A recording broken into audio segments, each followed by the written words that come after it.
Let's cross to Jerusalem. Let's bring in Sami Sockol, our correspondent. Sami, a lot of people watching France 24, a lot of people understanding that the resolution has been agreed on, will want to know what that means in Gaza, what that potentially could mean for Israeli troops in the territory too.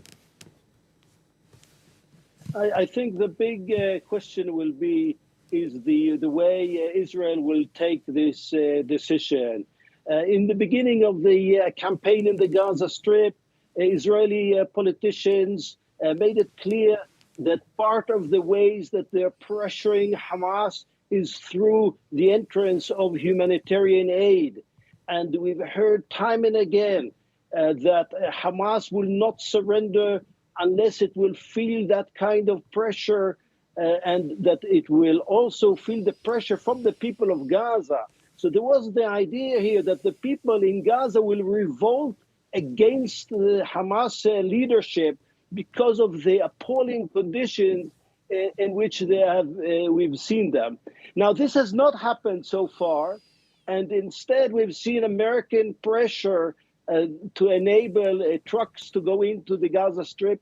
Many in the Israeli establishment did not like this kind of direction. But nevertheless, they have adhered to this American pressure. And the question is whether these trucks and whether this distribution will reach the northern part. So far, Israel is continuing its campaign on the ground. Yeah, it's interesting. It's very little detail as to how this resolution becomes detail that is workable on the ground, to which is still being negotiated as we see it. Now, the other thing, Sami, is any sense of a winding down of operations. It seems in contrast, we're hearing reports of intensified operations from the IDF through the night. What can you bring us about that?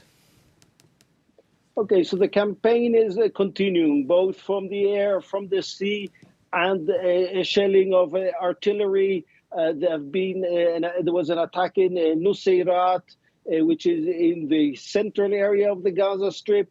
This is still one of the areas that Israel is going to continue operating. But what Israel is facing now is, and what it is realizing, is that in the areas that it already occupied, like in the city of Gaza, Jabalia, Shujaiya, in those areas, it's facing a guerrilla warfare launched by small Hamas cells. So even if it says that it succeeded in breaking the chain of command, they're seeing this kind of long-term war of attrition. And now they're talking about regrouping and redeployment of the forces in the Gaza Strip, entering what the military is talking about is phase 3. We don't know when this will actually begin, probably sometime in January. That is the expectation.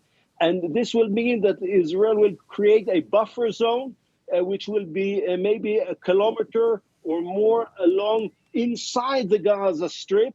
This means that at least 100,000 Palestinians, if not more, will not be able to go back to their homes because this will be taken by the Israeli military. And this is also an area which is agricultural land. And one of the reasons Israel is going in this direction is because of the high cost of hundreds of thousands of reserve duty soldiers for its economy. And this is something that is not sustainable on the long run, and it's looking for ways to reduce the presence in Gaza. Sami, good to talk to you. Interesting on phase 3, potentially beginning in January. Sami Sockol, Jerusalem-based journalist.